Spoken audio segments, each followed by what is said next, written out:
ప్రార్థన చేయటం లేదంటున్నాను.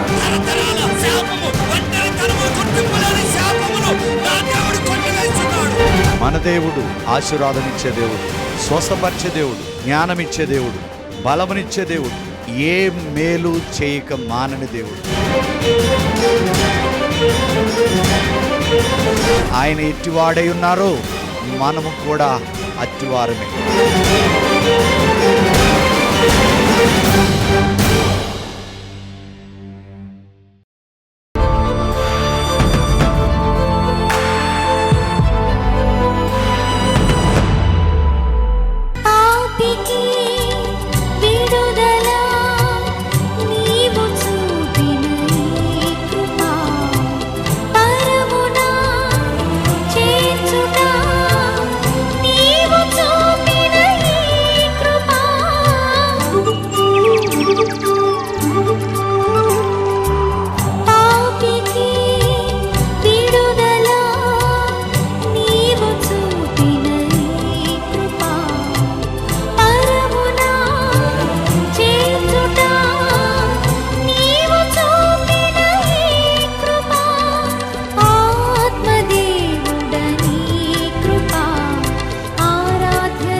హల్లెలూయా.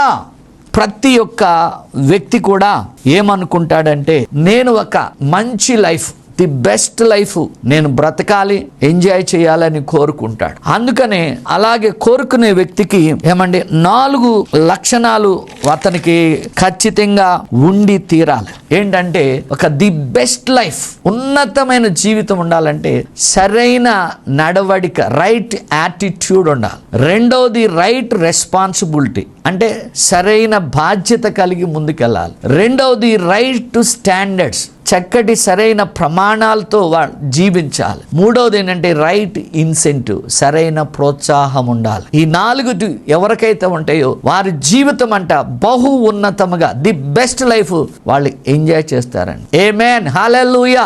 అందుకని ది బెస్ట్ లైఫ్ మనము ఎంజాయ్ చేయాలంటే, ది బెస్ట్ లైఫ్ క్రీస్తునందు మనము అనుభవించాలి అంటే, మొట్టమొదటి మనము ఎక్స్పెక్ట్ చేయవలసింది ఏంటంటే న్యూ లైఫ్, కొత్త జీవితం, కొత్త జీవన విధానం మనం పొందుకోవాలండి. 2 కొరింథీ 5:17 ప్రకారం ఎవరైనా యేసు క్రీస్తునందు ఉన్న ఎడల వాడు నూతన సృష్టి, ఇదిగో పాతవి గతించెను అంటాడు. మన దేవుని బిడ్డలకు అర్థం కాని ఏంటంటే, ఇంకా నాకు అమావాస్య పౌర్ణిమలో నా మీద ఏదో పని చేస్తుంది, లేకపోతే సేవకుడు అంటాడు నేను ప్రార్థించిన తర్వాత ఆ శక్తి నా మీద పనిచేస్తుంది అంటాడు. బాగా గుర్తుపెట్టుకోండి, క్రొత్త నిబంధనలో ఉన్నావు అంటే, ఒకటి దేవుడే పరమ తండ్రి నిన్ను ఎన్నుకున్నాడు, యేసు ప్రభువు నిన్ను విడిపించాడు, పరిశుద్ధాత్ముడు నిన్ను ముద్రించాడు. ఎఫెసీయులకు రాసిన పత్రిక మీరు 1వ అధ్యాయంలో 3 నుంచి మీరు 16 వరకు చదివితే, దేవుడే ఆయన పోలికలు, ఆయన స్వరూపంలో చేసి ఆయన స్వభావం ఇచ్చి మన అవధేయత వల్ల మరలా ఏమంటే యేసు క్రీస్తుని పంపించి ఆ సిలువ ద్వారా మనల్ని విమోచించాడు. రెండోది ఇది. మూడవది ఏంటి, పరిశుద్ధాత్ముడే మన భవిష్యత్తుకి గ్యారెంటీగా ఉన్నాడు. కనుక ఎవరైనా యేసు క్రీస్తు ప్రభు దగ్గరకు వచ్చినప్పుడు వెంటనే వారు న్యూ లైఫ్లోకి రావాలి, కొత్త జీవితంలోనికి రావాలి. ఎవరైతే నూతన జీవితంలో వారి యొక్క నడకలో కానీ, పడకలో కానీ, ఆలోచనలో కానీ, అలాగే వాక్యం ధ్యానించట్లు ప్రతి ఒక్క దానిలో కూడా వారు పూర్తిగా మారినప్పుడు నూతన జీవితము అనుభవించుతారు. నూతన జీవితం ద్వారా, కొన్ని ప్రామాణికాల ద్వారా వాళ్ళు ఉన్నతమైన ది బెస్ట్ లైఫ్ వారు ఖచ్చితంగా అనుభవించి తీరుతారు. ఆమేన్. యెషయా గ్రంథము 43:18 ప్రకారం మనం ఎప్పుడు కూడా యేసు ప్రభు దగ్గరికి వచ్చినాక, రక్షణ పొందినాక, మన పాత జీవితంలో ఏవైనా నష్టాలు, కష్టాలు, బాధలు, రోగాలు అవన్నీ జరిగినప్పుడు వాటినే జ్ఞాపకం చేసుకుంటాం కానీ ముందుకు వెళ్ళమండి. ఫస్ట్ ఏంటంటే something new in your life ఈ రోజు నుండి జరుగునుగాక. యెషయా 43:18-19 అంటాడు, మునుపటి సంగతులను జ్ఞాపకము చేసుకొనకడి. నేను చెప్తున్నాను కదా, ఒక భార్యాభర్తలు కానీ, ఒక తల్లిదండ్రులు కానీ కానీ కుటుంబాలు కానీ జరిగిపోయిన సంగతులను, జరిగిపోయిన కాలాన్ని వాటిని తలుచుకోవద్దంట, వాటిని గురించి జ్ఞాపకం చేసుకోవద్దంట. ప్రభు ఎప్పుడు కూడా అంటాడు, నేడే మీకు రక్షణ దినం, నేడే మనకు అనుకూలమైన సమయం. ఆయన నిన్న నేడు నిరంతరము ఏకరీతిగా ఉన్నవాడు. హల్లెలూయా. 19 వచనములు అంటాడు, నేను ఎడారిలో ఆయన నదులు ప్రవహించేవాడంట, అలాగే అరణ్యములో త్రోవలను సిద్ధపరిచేవాడంట. అంటే దేవునికి అసాధ్యమైనది ఏది కూడా లేదు. ఆమేన్. సో ఫస్ట్ పాయింట్ ఏంటంటే, నూతన లైఫ్ పొందుకోవాలంటే నీవు ఖచ్చితంగా అలాంటి పాతవన్నిటిని కూడా, పూర్వపు యొక్క సంగతులను కూడా నువ్వు ఎన్నడూ కూడా జ్ఞాపకము చేసుకోవద్దు. చాలా మంది కూడా అంట కన్నులుండి కూడా అందులై ఉంటారంట, చెవులుండి కూడా వినని వారు ఉంటారు. ఒక్కోసారి పాస్టర్ గారు కానీ మేము కానీ ఎంత వాక్యం చెబుతున్నా కొడతారు కానీ అది బుర్రకి ఎక్కదు. అందుకే ఈ దినము మీ మనోనేత్రాలు తెరవబడునుగాక. ఆమేన్. హల్లెలూయా. అందుకే ప్రభు నీతో నాతో మాట్లాడేది ఏంటంటే, ఫస్ట్ పాయింట్, న్యూ లైఫ్ అనుభవించాలంటే స్టాప్ లుకింగ్ బ్యాక్. వెనకాల ఎవరేమనుకుంటున్నారు, వెనకాల ఏం జరిగింది, ఎంత నష్టం జరిగింది, అవన్నీ కాదండి. ప్రభు అంటున్నాడు, ఇదిగో నేను మీకు మరలా రెండంతలుగా మీ కడుపారా తిని మీ యొక్క పంటను తినివేసిన పురుగులను కూడా గద్దించి రెండంతల మేలు తెచ్చేవాడు గనక న్యూ లైఫ్ మనం అలవాటు చేసుకోవాలి, నూతనముగా జీవించాలి. మన మార్గం ఆయనే, మన సత్యం ఆయనే, మన జీవం ఆయనే. మొట్టమొదటి పైన అంటే స్టాప్ లుకింగ్ బ్యాక్. ఎంత కీడు ఎంత నష్టము జరిగినా వాటిని గురించి, అలాగే గత కాలంలో కూడా మనకి ఎన్ని విజయాలు వచ్చినా వాటన్నిటిని గురించి ఆనందించి మనం సైలెంట్ గా ఉండకూడదు. స్టాప్ లుకింగ్ బ్యాక్ అంటే ఇక్కడ అంటున్నాడు, ఫర్గెట్ ద ఫాస్ట్ గ్లోరీ. ఇశ్రాయేలుకి ఐగుప్తు నుంచి వచ్చేటప్పుడు దేవుడు వారికి ఎన్నో మేలులు చేశాడు. ఎర్ర సముద్రమును దాటించాడు, అరణ్యంలో ఎడారిలో పగలు మేఘస్తంభంగా, రాత్రి మహిమ కలిగిన అగ్ని స్తంభంగా ఆయన ఉండి మన్నాను కూడా కురిపించి వాళ్ళని పోషిస్తూ ఉన్నాడు. కానీ వాళ్ళు ఆయన ఎట్లా పోషించాడో, ఎట్లా కాపాడాడో గత కాలంలో ఆ మహిమ కలిగిన కార్యాలను, విజయాలను కూడా వారు మరిచిపోయారని బైబిల్ ఉంటుంది. ఏమేనా అలాగే మన జీవితంలో కూడా స్వస్థత ఇచ్చుంటాడు, బిడ్డలు పెళ్లిళ్ళు చేసి ఉంటాడు, అలాగే ఇల్లు కట్టించుంటాడు, ఎన్నో అప్పులు తీర్చుంటాడు. కానీ మనము దేవుణ్ణి విడిచిపెట్టేసి మనము వెనక్కి వెళ్ళినప్పుడు ఒక్కొక్కసారి మన విజయాల నుంచి ఆగిపోతాం. కానీ వాటన్నిటిని కూడా మరిచిపోవాలి. అంటే మరచడం ఏంటండి, వాటిని తలపోచుకుని బాధపడకుండా దేవుడు ఇంతకంటే గొప్ప కార్యాలు చేస్తాడని మనం ముందుకెళ్ళినప్పుడు న్యూ లైఫ్ ని ఖచ్చితంగా చూస్తాం. మళ్ళా ఇంకోటి ఏమంటున్నాడు ఇక్కడ చూడండి, హగ్గయ్య గ్రంథం 2వ అధ్యాయము 9వ వచనములో, ఈ కడవరి మందిరము యొక్క మహిమ కంటే మునుపటి యొక్క మందిరం యొక్క మహిమ గొప్పగా ఉంటదంట. జరిగిపోయింది, నీకంటే నీ ఫ్రెండ్ ఎక్కువగా సంపాదించవచ్చు, త్వరగా దీవించబడవచ్చు, కానీ నీ యొక్క కడవటి మందిరం మహిమ చాలా చాలా గొప్పగా ఉంటుంది. రెండోది ఏంటంటే, న్యూ లైఫ్ ని, కొత్త జీవితాన్ని అనుభవించాలంటే ఫర్గెట్ ది పాస్ట్ ఫెయిల్యూర్స్. కొంతమంది క్రైస్తవులుగా అపోహలు ఉంటారు, ఏ బిజినెస్ చేసినా కలిసి రావట్లేదంటే. నేను ఒక్కటే చెప్తున్నానండి, దేవుడు నీకు నాకు ఇచ్చిన ఒకటి, అందరికి ఒకటేంటంటే 3rd John 2nd verse, ప్రియుడా నీ ఆత్మ వర్ధిల్లుచున్న ప్రకారం నువ్వు అన్ని విషయాల్లో వర్ధిల్లు, ఆత్మలో వర్ధిల్ల, ఆత్మ బలము కలిగి, ఆత్మ పూర్ణులు కలిగి ఉంటే నువ్వు ఎక్కడ ఫెయిల్యూర్ అయినా గాని, ఎప్పుడైతే ఆత్మ బలము కలిగిన సంసోను విజయం సాధించాడు, ఆత్మ బలము కలిగిన దావీదు విజయం సాధించాడు. ఫెయిల్యూర్ లేవా? చాలా ఉన్నాయి. సహోదరుడు, ఉద్యోగంలో ఫెయిల్ అయ్యావా, వ్యాపారంలో ఫెయిల్ అయ్యావా, అలాగే దాంపత్య జీవితంలో కూడా, వివాహ వ్యవస్థలో కూడా నువ్వు ఫెయిల్ అయ్యి కావచ్చు. కానీ నువ్వు దేవునికి దగ్గరగా ఉండి ఆత్మలో ఎదుగు, ఆత్మలో వర్ధిల్లు, ఖచ్చితంగా ఆ ఫెయిల్యూర్స్ అన్ని కూడా దేవుడు నీకు గొప్ప విజయాలుగా మారుస్తాడు. ఆమేన్. హల్లెలూయా. అందుకనే ఇశ్రాయేలు అయితే గత కాలంలో ఎక్కడ ఫెయిల్యూర్ అయ్యారంటే, దేవుడు ఒక మంచి ల్యాండ్ని ఇచ్చాడు, బాబు దాన్ని స్వాధీనం చేసుకోరంటే అక్కడ ఫెయిల్ ఇచ్చారు. మరి వాళ్ళు ఐగుప్తు నుంచి వెళ్ళేటప్పుడు వెండి బంగారములు ఇస్తే అక్కడ కూడా ఫెయిల్ అయ్యారు. ఏం చేశారు? వాళ్ళు ఆ బంగారంతో ఐడిల్, ఒక విగ్రహాలు చేసుకొచ్చారు. అలాగే చూస్తే దేవుని మందిరములో ఆరాధించమంటే ఆరాధించకుండా ఉన్నారు. అందుకని ఒక మనిషి 3 విషయాలు ఎప్పుడు కూడా దేవుడికి, లోకానికి వ్యతిరేకంగా ఉన్నాడంట. ఏంటో తెలుసా అండి? ఒకటి, నువ్వు ఎంత పెట్టినా ప్రొవిజన్ లో ఏం పెట్టావు అంటాడు. రెండోది, ఎంత అధికారం ఉన్నా అధికారాన్ని వ్యతిరేకిస్తారు, అలాగే నీకున్న శక్తిని కూడా వ్యతిరేకిస్తారు. అలాగే ఇశ్రాయేలీయులు ప్రొవిజన్లో, పవర్లో, అథారిటీలో వాళ్ళు వ్యతిరేకించారు గనుక చాలా చాలా నష్టపోయారు. కానీ యేసు ప్రభు మనల్ని అంటున్నాడు, ప్రయాసపడి భారం మోసుకుంటున్న జనులారా నా యొద్దకు రండి, నేను మీకు విశ్రాంతినిస్తాను. ఎక్కడ మనం ఫెయిల్యూర్ అవుతున్నాం తెలుసా? యేసు ప్రభు నీ హృదయం అంటే తలుపునందుకు వచ్చి తడుతుంటే నువ్వు యూదులు ఎట్లా రిజెక్ట్ చేశారో వాళ్ళ రక్షకుడుగా దేవుడుగా, ఈ రోజు చాలా మంది దేవుని దగ్గరకు వచ్చి అనేక మేలులు పొందుకుని ఏదో ఒక చిన్న ఫెయిల్యూర్ రాగానే ఏం దేవుడు అండి అని ఒక జరిగిన సంఘటన మీతో పంచుకుంటా. ఒక అల్లుడిని ఒక మామగారు పబ్లిక్ లో కూర్చోండి, కానీ ఆ బాధ తట్టుకోలేక అతను ఆరోగ్యం పోయింది, ఆయన సడన్ గా హార్ట్ అటాక్ వచ్చి చనిపోయాడు. ఇప్పుడు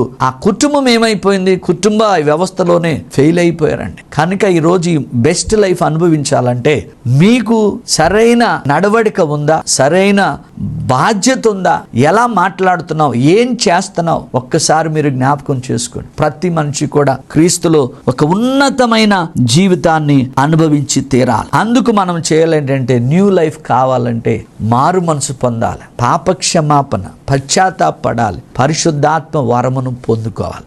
1 యోహాను 1:9 ప్రకారం ఎవరైతే మన పాపములు మనం ఒప్పుకుంటామో ఆయన నమ్మదగిన వాడు, నీతిమంతుడు కనుక మన ప్రతి పాపం ఆయన రక్తం వల్ల కడిగి సమస్త దుర్నీతి నుంచి విడిపించి పవిత్రపరిచి మనకు ఒక నూతన జీవితాన్ని దేవుడు మనకి ఇస్తాడు. ఆమేన్, హల్లెలూయా. అందుకే ఎవరికైతే నూతన జీవితం కావాలంటే 55:7 ప్రకారం ప్రభు అంటున్నాడు, భక్తిహీనులు తన మార్గమును విడవవలెను. భక్తిహీనులు అంటే వాక్యము తెలిసి కూడా భక్తి చేయలేనోడు, ప్రార్థన తెలిసి కూడా ప్రార్థన చేయలేనోడు, దేవుడు తెలిసి కూడా తప్పులు యథాతథంగా తెలిసేవాడు ఖచ్చితంగా. ఏమండి, ఒక వ్యక్తి అయితే నా దగ్గరకు వచ్చి ఏమి లేని స్థితిలోకి వచ్చి మంచి బిజినెస్ మ్యాన్గా అయిపోయి డబ్బులు వచ్చేసిన తర్వాత ఈరోజు భార్యని బిడ్డలను కూడా వదిలేసి వేరే ఒక విధవరాలతో ఆయన కాపురం చేస్తున్నాడు. దయచేసి చెప్తున్నా, అట్టివాడు ఖచ్చితంగా ప్రకటన గ్రంథంలో నీతో పాటు ఎవరైతే వ్యభిచారం చేస్తారో వారు మంచం పట్టిస్తానన్నాడు. జాగ్రత్త, నీ భక్తిహీనత మార్గం నుంచి విడితే క్షమాపణ దొరుకుద్ది.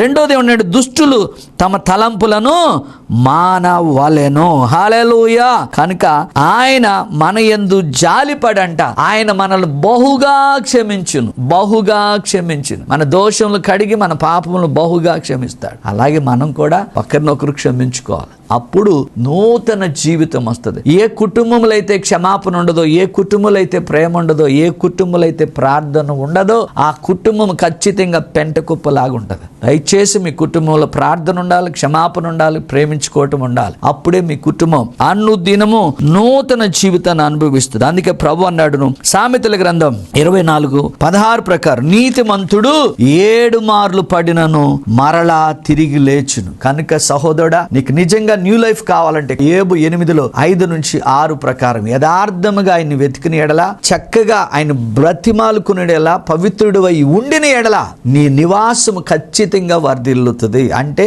నీ జీవితము ఒక నూతన జీవితముగా మారుతుంది. ఓకే, రెండవది ఏంటంటే understanding the presence of God. ఎప్పటికప్పుడు దేవుని యొక్క సన్నిధిని అర్థం చేసుకోవాలండి. యేసు ప్రభు పరిశుద్ధాత్మ రూపంలో ఆయన మనతో ఉన్నాడు కనుక ఏమండి, సామెతల గ్రంథం 24 అర్థం చేసుకోవాలి. జ్ఞానం వల్లనే నీ ఇల్లు కట్టబడద్ది. అండర్స్టాండింగ్ అర్థం చేసుకోవటం వల్ల నీ ఇల్లు ఖచ్చితంగా స్థిరపరచబడుతుంది. దేవునికి మహిమ కలుగును గాక. మూడవది ఏంటంటే లుక్ టు ద ఫ్యూచర్. మనం ఎప్పుడు కూడా భవిష్యత్తును చూడాలి. ఆయన ఏమంటున్నాడు? అరణ్య మార్గమును త్రోవలు కలగజేస్తున్నాడు, ఎడారిలో నీటి ఊటలను కలగ చేస్తున్నాడు. కనుక మనం ఏం చేయాలి? ఎప్పుడు కూడా దేవుని యొక్క సన్నిధిలో మన భవిష్యత్తును ఆలోచించాలి. వాక్యం ఏముంటుంది? ఆదికాండం 12:2 ప్రకారం, నిన్ను గొప్ప జనంగా చేసి నీ నామమును గొప్ప చేసి నువ్వు ఆశీర్వదింపబడి అనేక మందికి ఆశీర్వాదం. ఫ్యూచర్ ఏంటో తెలుసా? యోబు గ్రంథము 1:11 అంటాడు, నా వాక్యము నేను నెరవేర్చుటకు వాక్యమే ఆతృత పడుచున్నది, తొందరపడుచున్నది. ఈ రోజు వాక్యాన్ని ఎవరైతే బలంగా పట్టుకుని ఆ వాక్యాన్ని నెమరవేస్తారో, ధ్యానిస్తారో, ఖచ్చితంగా they will enjoy new life. రక్షణ కార్యం వారి జీవితంలో ఖచ్చితంగా జరిగి తీరుతుంది.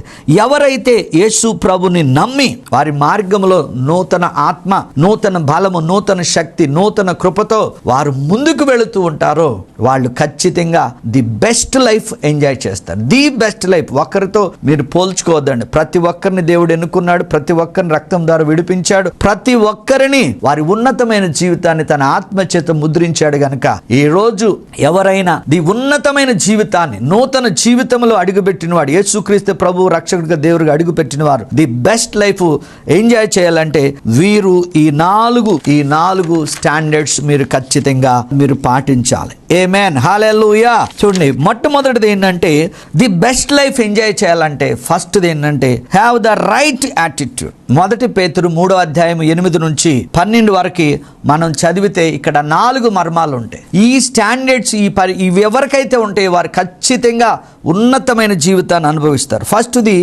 రైట్ యాటిట్యూడ్, సరైన నడవడిక, సరైన వైఖరి. 1 పేతురు 3వ అధ్యాయము 8వ వచనం చదివితే ప్రభు అన్నాడు, తుదకు మీరందరూ ఏక మనస్కులై యుండి ఒకరి సుఖ దుఃఖములో ఒకరు పొందుడి, సహోదర ప్రేమ గలవారై కరుణాచిత్తులై విన మనస్కులై ఉండుడి. ఒకరి పట్ల ఒకరు ఏక మనస్కులై ఉండాలి. కరుణా హృదయం కలిగి ఉండి ఏ ఒక్కరిని నొప్పించుకోకుండా నీ యొక్క వైఖరి నడవడిక చక్కగా ఉంటే నువ్వు ఖచ్చితంగా ఉన్నతమైన జీవితాన్ని అనుభవిస్తావు. అబ్రహాము స్నేహితుడిగా ఉన్నాడు, విధేయత కలిగి ఉన్నాడు, ఆయన దేవునిలో ఆశీర్వదించబడ్డాడు. దావీదు చక్కటి నడవడికలో ఉన్నాడు, దీవించబడ్డాడు. ఎస్తేరు చక్కటి వైఖరిలో ఉంది, అలాగే రూతు చక్కటి వైఖరిలో ఉంది, ఆమె దీవించబడింది. ఆమేన్, హల్లెలూయా. రెండవది ఏంటంటే రైట్ టు రెస్పాన్స్. అదే 1 పేతురు 3వ అధ్యాయము 9వ వచనములో ప్రభు అంటాడు, మీరు ఆశీర్వాదాన్ని వారసులొకటికే మీరు పిలువబడితిరి, కానీ కీడుకి ప్రతి కీడైనను దూషణకు ప్రతి దూషణైనను చేయక దీవించుడి. ఎవరికైనా మన యొక్క సంభాషణ అంట ఉప్పు వేసినట్టుగా కృపా సహితముగా ఉండాలంట. కీడుకి ప్రతి కీడు ఎవరికి కూడా చేయటానికి వీలు లేదు. ఎందుకంటే ప్రతీకారం చేయట ఆయన పని గనక, ఆయన బహుగా క్షమించాడు గనక ఎవరికి కూడా ఏమన్నా ఆయన మనల్ని ఆశీర్వదించడానికే పిలిచాడు గనక మనం రైట్ రెస్పాన్స్, ప్రతి ఒక్కరికి చక్కగా సమాధానం చెప్పాలి. నీ యొక్క మాట తీరు చూడగానే దావీదుతో యోనాతాను ఎలాగ స్నేహం చేశాడో అట్టి రైట్ కుటుంబం పట్ల బాధ్యత, సంఘం పట్ల బాధ్యత, సొసైటీ పట్ల బాధ్యత కలిగిన వాడు, సరైన బాధ్యత కలిగిన వాడు ఉన్నతమైన జీవితాన్ని అనుభవిస్తాడు.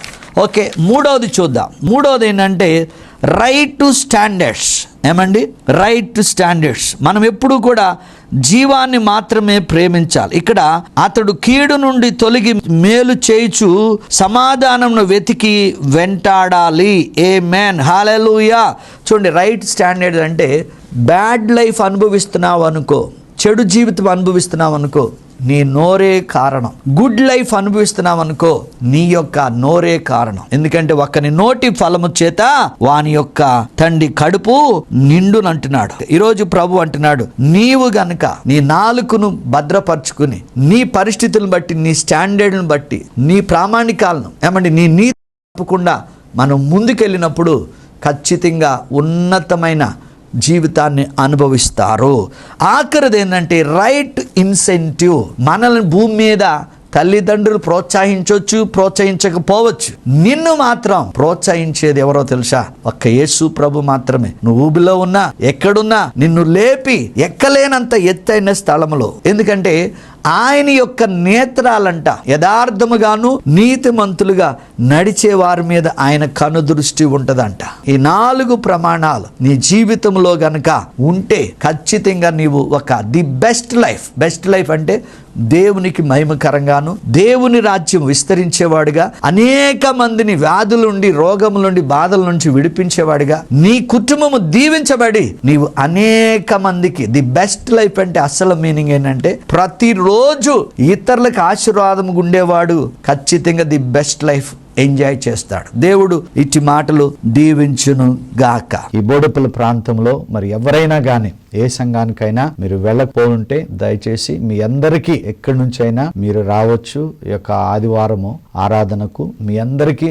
నా ప్రేమపూర్వక ఆహ్వానము. వచ్చిన ప్రతి ఒక్కరికి వ్యక్తిగతంగా మీ యొక్క అవసరాలు తెలుసుకుని మీ కొరకు నేను ప్రార్థిస్తాను. ఇప్పటి వరకు ఎన్నో వందల వేల మంది ఈ యొక్క పరిచర్య ద్వారా ఈ దీనిని వాడుకుని వారికి ఉన్న బలహీనత బలహీనతలు కానీ వారికి ఉన్న రోగాల నుంచి విడుదల పొంది ఆయన రాజ్యాన్ని విస్తరిస్తున్నారు. ప్రతి శుక్రవారం నాడు అదే స్థలములో సాయంకాలము 7 నుంచి 9 వరకు స్వస్థత, సమృద్ధి, విడుదల అనగా PHD సర్వీస్ ఉంటుంది. ఎవరైతే కష్టాలతో బాధలతో ఉన్నారో, రోగాలతో ఉన్నారో, దురాత్మల చేత బాధపడుతున్నారో దయచేసి మీరు ఈ సమయాన్ని సద్వినియోగం చేసుకోవచ్చు. మీ అందరి కొరకు ప్రార్థిస్తా. దేవుడు మిమ్మల్ని స్వస్థపరిచి విడుదలిచ్చి ఆయన నామాన్ని మహిమపరుచుకుంటాడు. దేవుని నామానికి మహిమ కలుగునుగా. హల్లెలూయా. గడిచిన కాలంలో, గడిచిన వారంలో యేసయ్య చేసిన కొన్ని అద్భుతాలు తెలుసుకుని మన యేసయ్యను మహిమపరుద్దాం. ఆయన నిన్న నేడు నిరంతరము ఏకరీతిగా ఉన్నాడనటానికి ఈ యొక్క అద్భుత సాక్ష్యాలకే మరి దేవునికే మహిమ కలుగునుగాక. చాలా మంది అండి ఎవరైతే షుగర్, బీపీలతో బాధపడుతున్నారో వారు భయంకరమైన యూరిన్ ఇన్ఫెక్షన్ తో బాధపడుతున్నారు. మన దేవుడు తల నుండి అరికాల వరకు స్వస్థతను, సంపూర్ణమైన ఆరోగ్యం ఇచ్చేవాడు. అందుకు ఏమాత్రం సందేహం లేదు. ఈయన పేరు శామ్యూల్ అండి, హుబ్లీ. మరి ప్రోగ్రాం వస్తుంది, అప్పుడే టీవీ పెట్టాడంట. మరి ఆ యూరిన్ మంటకి, ఆ నొప్పికి తట్టుకోలేక వెళ్దామనుకుంటే సరే పాస్టర్ గారితో ప్రార్థన చేయించుకుందామని ఆగాడు. అద్భుతం ఏంటంటే ప్రోగ్రాం అయిన తర్వాత ఎప్పుడైతే కాల్ చేశాడో ఆయన కొంచెం వాటర్ ప్రార్థించి వాటర్ తాగమన్న వాటర్లో ఏమీ లేదండి, విశ్వాసమే. ఆయన చెప్పిన సాక్ష్యం ఏంటంటే రాత్రిపూట నిద్ర, యూరిన్ ఫ్లో ఉంటది, మంట ఉంటది. యూరిన్ వస్తే భయపడేవాడు, కానీ ఆ రాత్రి అంతా అసలు చక్కటి నిద్రపోయాడు. ఆ నొప్పి లేదు, ఏం లేదు. పొద్దున్నే ఆయన అంటున్నాడు, అయ్యా ఖచ్చితంగా మీ దగ్గరకు వచ్చి నేను సాక్ష్యం చెప్పి కానుకేస్తానని. ఇటు మహిమ గల కార్యముకే మన దేవునికి మహిమ కలుగునుగాక. ఇంకొక ఆయన అమృతలాలండి, రామంతపూర్, ఏజ్డ్. ఈయన కూడా సేమ్ యూరిన్ బ్లాడరు, తర్వాత పోస్టేడ్ గ్రంథి, నిద్ర పట్టదు. కానీ ప్రార్థించినాక ఆయనకి చెప్పిన సాక్ష్యం ఏంటంటే అయ్యా ఇప్పుడు నాకు చాలా బాగుందని. ఇటు మహిమ గల కార్యముకై మన దేవునికి మహిమ కలుగునుగాక. ఈమె పేరు మణిమండి. మరి ఆస్తమా, ఆయాసము, నిద్ర పట్టదు. 2 రోజులు కంటిన్యూగా ప్రార్థన చేశాం. ఇప్పుడు నాకు ఆయాసము తగ్గిపోయింది అయ్యా, ఇప్పుడు బాగుంది, నా సాక్ష్యం ఆమె చెప్పమన్న విశ్వాసముకై దేవునికి మహిమ కలుగునుగాక. హల్లెలూయా. గత వారంలో ఒడియారం వెళ్ళినప్పుడు, చేగుంట ఒడియారం తెలంగాణలో దేవుడు అనేక అద్భుతాలు చేశాడు. మీరు ఆల్రెడీ వీడియోలో చూశారు. కానీ ఆ తర్వాత మరి ఒక సిస్టర్ కల్పన, ఆమెను భయంకరమైన చీకటి శక్తి పడి ఆమె గర్జిస్తూ ఉన్నప్పుడు ఆ పాస్టర్ గారు నాకు ఫోన్ చేసి అయ్యా ప్రార్థన చేయమన్నప్పుడు దేవుడు మన మాటని గౌరవిస్తున్నాడు. ఎప్పుడైతే కీర్తనలు 107:20 ప్రకారం దేవా నీ రక్తము ద్వారా ఈ బిడ్డ ఎఫెసీ 1:7 ప్రకారం విడుదల పొందుకొనుగాక, నీ అగ్ని దిగునుగాక అన్నప్పుడు ఆమె నెక్స్ట్ డే మళ్ళా ఫోన్ చేసి అన్న అప్పుడు ఏమైందో నాకు తెలియదు కానీ నేను ఆ దురాత్మ చీకటి శక్తి నుంచి విడుదల పొందాను. చెప్పాను, తల్లి వెంటనే నీటి బాప్తీసం తీసుకో అని చెప్పా. ఏమైనా ఇటు మహిమ గల కార్యముకే మన దేవునికి మహిమ కలుగునుగాక.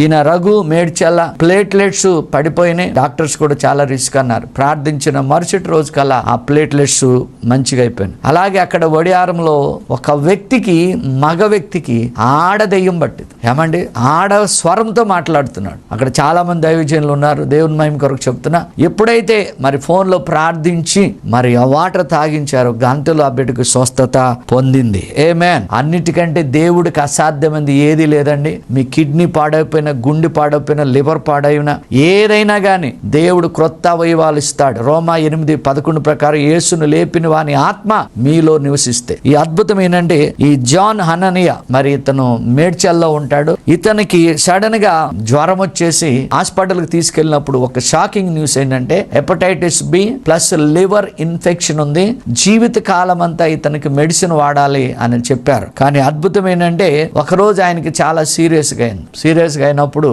మరి ఫోన్లో ప్రార్థిస్తూ ఉండగా ఆ వాటర్, ప్రార్థించిన వాటర్ తాగంగానే దేవుని మహిమ కొరకు చెప్తున్నాను, అతనిలో ఉన్న బలహీనత, నొప్పి అవన్నీ కూడా వెళ్ళిపోవటం. రిపోర్ట్ అయితే డాక్టర్కే పిచ్చెక్కిపోయింది. అస్సలు ఇంతకు ముందు ఏమన్నాడు, ఆ హెపటైటిస్ B లేదు, ఆ లివర్ ఇన్ఫెక్షన్ లేదు, కంప్లీట్ గా సంపూర్ణంగా స్వస్థత పొందాడు. కేవలం దేవుని మహిమ కొరకు చెప్తున్నా. ఆయన సాక్ష్యం మనం ఈ యొక్క ఎపిసోడ్ లో మీరు చూడొచ్చు. ఇటు మహిమ గల కార్యముకై మన దేవునికి మహిమ కలుగునుగాక.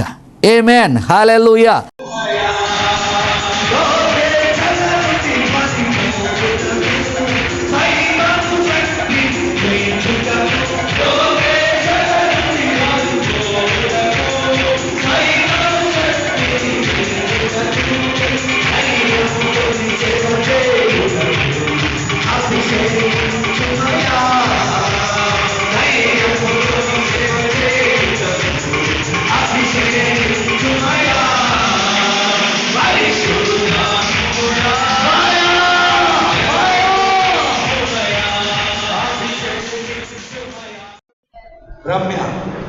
సో అభిషేకం నీ మీదకి వచ్చింది. అప్పుడు ఏం జరిగింది? అప్పుడే తగ్గిపోయింది. కానీ ఇప్పుడు చెప్తున్నావు. ఓకే, గాడ్ బ్లెస్ యు తల్లి, గాడ్ బ్లెస్ యు. ఎక్కడుండేది నొప్పి? ఏం పేరు నీ పేరు? నా పేరు పేతురు. పేతుకు నొప్పి ఉందా? ఓకే, ఇక్కడ నొప్పి ఉండేది, తగ్గిపోయింది. ఏమైంది అప్పుడు తగ్గిపోయేటప్పుడు? కరెంట్ షాక్లోకి వచ్చింది. అభిషేకం కరెంట్ షాక్లోకి వచ్చింది. నిజంగా తగ్గిపోయిందా? ఏ ఊరు ఇది? చేకుంటే. ఓకే, ఈ చెడంతా వెళ్ళిపోయింది చేకుంట్లో. సో ఓకే, నడు నొప్పి తీసేసిన ఏసైకి వందన. God bless you. ఓకేనా? అలా బాగా వాసిపోతుంది. ఎన్నిసార్లు అయినా తగ్గలేదు. ఇప్పుడు ప్రార్థిస్తుంటే దేవుడు మొత్తం ఇట్లా అగ్నిలాగా వచ్చి ముట్టి స్వస్థపరిచాడు. అగ్నిలాగా వచ్చి ముట్టి స్వస్థపరిచాడు. స్వస్థతలు ఉన్నాయి, అసలు ఉన్నాయా? బాధపడేది నీకు తెలుసు, నాకు తెలుసు కదా. ఇప్పుడు ఆ నొప్పి తగ్గిపోయింది. కరెంట్ షాక్ లాగా నీ మీదకి వచ్చింది. ఏం పేరు తల్లి? పుష్ప. ఏ ఊర్లు ఉంటావు? చేకుంటే. ఓ ఉన్నూరే. ఓకే, గడి చప్పుడు చెప్తారు. పుష్పకి నమ్మకం. సత్య ఏం జరిగింది? నాకు కరెంట్ షాక్ లెక్క వచ్చి నడుపు తాకి కరెంట్ షాక్ లాగా వచ్చి ఈయన నడుము నొప్పి తగ్గింది. అంటే దేవుడు ఉన్నాడా లేదా? ఎంతకాలం నుంచి బాధపడుతున్నా? 3 నెలల నుంచి. కరెంట్ షాక్ లాగా దేవుడి శక్తి తాకి ఇప్పుడు తగ్గిపోయింది. గట్టిగా చప్పుడు కొడతాం. ప్రార్థించుకుందాం. మహాపరిశుద్ధుడా, జీవం కలిగిన తండ్రి, నీకు వందనాలు ప్రభా. పరమ తండ్రి మమ్మలను ఎన్నుకున్నాడు. హల్లెలూయా. యేసుక్రీస్తు మమ్మలను పాప శాపముల నుండి విడిపించాడు. అయ్యా, పరిశుద్ధాత్ముడు మా జీవితాన్ని, మా భవిష్యత్తుని, ది బెస్ట్ లైఫ్ని ముద్రించాడు ప్రభా. ఇదిగో నాయన, ఒక మంచి ఉన్నతమైన జీవితం, అంటే నిత్య రాజ్యమును కూడా పొందుకునే జీవితం నాయన మేము పొందుకోవాలంటే మొట్టమొదట న్యూ లైఫ్ పొందుకోవాలి. పాపి పరిశుద్ధుడిగా మారి ఏనా తన యొక్క సరైన నడవడికతో, సరైన బాధ్యతతో, సరైన ప్రమాణాలతో నాయన, అలాగే సరైన ప్రోత్సాహముతో ముందుకు వెళితే అయ్యా, మా నడవడికను మార్చేవాడు, మమ్మల్ని సరైన మార్గములో నడిపించేవాడు, సరైన ప్రమాణాలతో మమ్మల్ని ఉంచేవాడు నీవే ప్రభా. మా నాలుక, మా నోరు, మా పెదవులను చక్కగా మేము కావలి ఉంచినప్పుడు ఏది మాట్లాడాలో ప్రాక్టీస్ రైట్ టాకింగ్, మంచిగా ఆశీర్వచనములే పలుకుతూ నాయన చక్కటి ఓదార్పు, నెమ్మదిని, సమాధానమును నాయన క్రైస్తవ సంఘానికి అలాగే సొసైటీకి మేము ఇస్తున్నప్పుడు, మా ద్వారా ఇతరులు ఆశీర్వించబడుతున్నప్పుడు నాయన ది బెస్ట్ లైఫ్ మేము అనుభవిస్తామని, అది నీకు మహిమకరంగా ఉంటుందని మేము తెలుసుకునే మాటలకే వందనాలు. ఎవరైతే నాయన ఇదిగో ప్రవ్వా కష్టాల్లో, నష్టాల్లో చాలా మా యొక్క లైఫ్ చాలా చెడుగా ఉన్నది అనుకుంటున్నారు, వారు నీ దగ్గరికి వచ్చునుగాక తండ్రి. అయ్యా, వారి పాపములు, దోషములు, అతిక్రమములు, వ్యసనములు, రోగములను అయ్యా మీరు కొట్టివేశారు కనుక ఎప్పుడైతే వారు ఒప్పుకుంటారో వారి నీతిమంతులుగా తీర్చండి, పవిత్రులుగా తీర్చండి ప్రభా. నీ రక్త ప్రోక్షణలో కడగండి ప్రభా. దైవజనుడు కానీ, విశ్వాసి కానీ, నిన్ను నమ్మిన ప్రతి బిడ్డ నూతన జీవితంలోనికి అడుగుపెట్టిన ఆయన ది ఉన్నతమైన ది బెస్ట్ లైఫ్ అనుభవిస్తూ నీ కొరకు గొప్ప సాక్షిగా లేవనెత్తండి. ఇదిగో నాయన, ఇప్పుడే నీ సమృద్ధి అయిన జీవం ప్రతి బిడ్డ మీద కుమ్మరించబడునుగా. వారి తలంపులు, ఆలోచనలు, ఉద్దేశములు నీకిష్టపూర్వకంగా మారునుగాక. వేరుతో సహా నాయన తల నుండి అరికాలు వరకు వారిలో ఉన్న చీకటి, బలహీనత, రోగములు యేసు నామములో బయటికి పోవునుగాక. పని చేయని ప్రతి అవయము పని చేయునుగాక యేసు నామములో. నీవు పొందిన గాయముల చేత, నీవు కార్చిన రక్తము ద్వారా నీ బిడ్డలకు ఇచ్చిన విడుదలకై వందనాలు ప్రభువా. ది బెస్ట్ లైఫ్ ప్రతి ఒక్కరూ అనుభవిస్తూ నీ కొరకు గొప్ప సాక్షిగా లేవనెత్తండి. ఈ 10 సంవత్సరాలు సపోర్ట్ చేసిన, బలపరిచిన, ప్రార్థించిన ప్రతి కుటుంబాన్ని నూరంతులుగా దీవించమని యేసు నామములో ప్రార్థిస్తున్నాము తండ్రి. ఆమేన్. క్రీస్తు మహిమలో దేవుని ఐశ్వర్యం చొప్పున మీరు ది బెస్ట్ లైఫ్ అనుభవించునుగాక. ఆమేన్. మా చిరునామా Kefa Joseph Matta, miracle home, house number 2-108/35, road number 3, Siddhi Vinayaka, Chittari Nagar, Boduppal, 5,92,000, Hyderabad, Telangana back side Shankaraiah function hall. మా ఫోన్ నెంబర్ 9848195752. దేవుడు మిమ్మలను సమృద్ధిగా దీవించునుగాక.